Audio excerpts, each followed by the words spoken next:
materials and ideas, which is still demonstrated in today's architecture and by designers such as Glenn Murcutt, an architect shortly after Boyd. The social change that was continuously happening throughout Boyd's career influenced him to be creative and innovative. Boyd's architectural designs displayed that he had a comprehensive knowledge of modernism materials and principles. Boyd was introduced to modern art by his father from a young age, so it's no surprise that he found a passion for architecture. He was born on the 3rd of January 1919 at Armadale, Melbourne. Until Boyd was 3, he lived in a house in Warrandyte, designed and built by his father.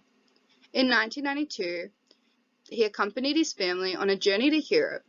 His father arranged an exhibition of modern art to be brought to Australia. Later in life, Boyd served in the army, where he was continuously involved with architecture. He prepared military maps where drafting facilities were readily available.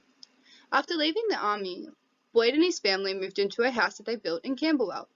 Added to the list of his careers, he was also a Royal Victorian Institute of Architects director and the editor for The Age.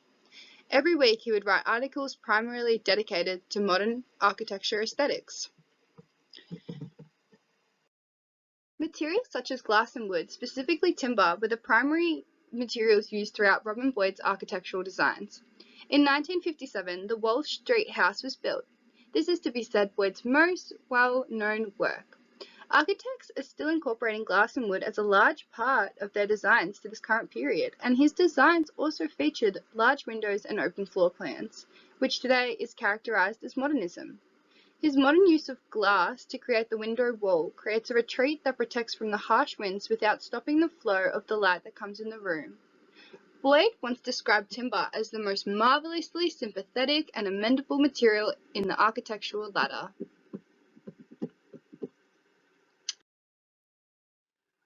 Rather, the phrase modern does not have a specific meaning, it just implies postmodern.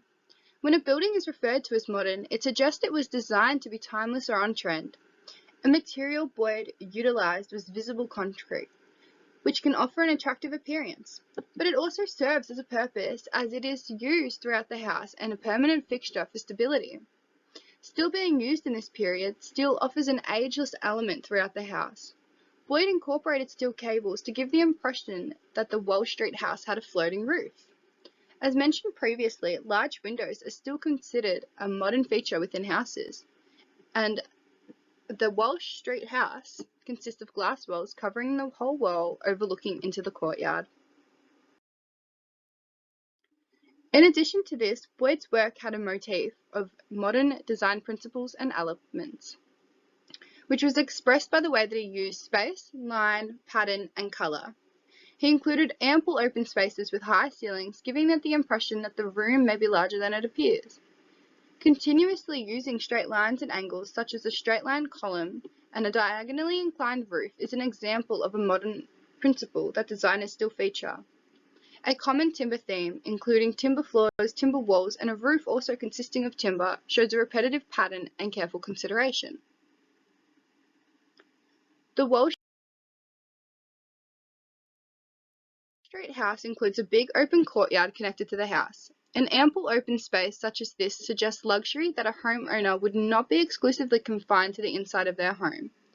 The lack of balconies, courtyards, and verandas imply a lack of luxury, whereas having access to both areas inside and outside of your home signifies a sense of freedom.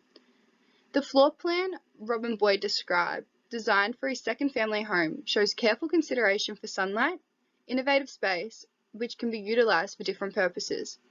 He created a modern structure using altered angles and put emphasis on the courtyard by surrounding it with a window wall. Eric Richards suggests that the 1950s was a decade that saw the birth of the suburban dream. The massive influx of migrants from 1945 to 1965 altered society in Australia. With a new population of people living in Australia came new ideas within the architectural world. Houses in the late 50s, much like the one Boyd designed, had large open spaces and high ceilings, which today is still being used as an element that suggests freedom and indulgence. Many of Boyd's buildings presented as a challenge, a problem that needed fixing. Buildings such as Boyd's Domain Park apartment showed his commitment to welcome alternative plan forms and design methods. Boyd developed this housing as a solution for the increasing population in Melbourne through the 1950s. He interpreted his modernist style by including concrete and steel all through the apartments.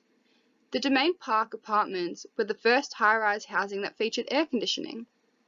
Boyd thought through the possible problems and made sure it would be comfortable and luxurious housing for many of the Australians needing a house at the time.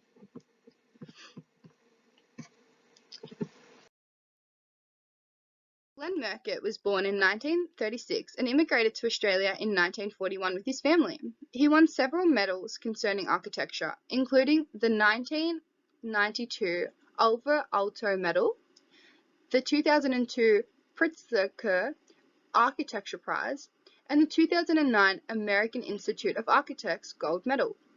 He worked on several houses and buildings in collaboration with other architects, including the Lerda Estate Winery. He employs elements of steel frequently throughout his work and uses the principles of rectangular and cubist elements. Furthermore,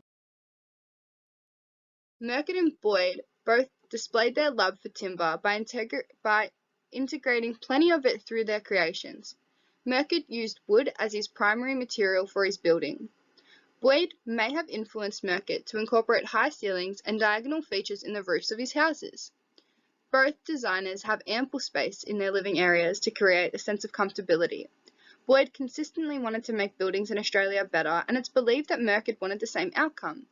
They shared a passion of function and luxury going hand in hand.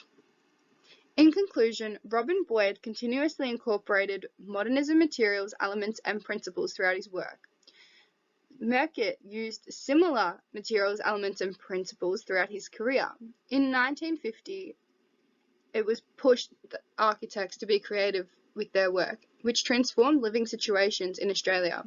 A wide range of timber and steel have proved to be a functional and attractive part of a house.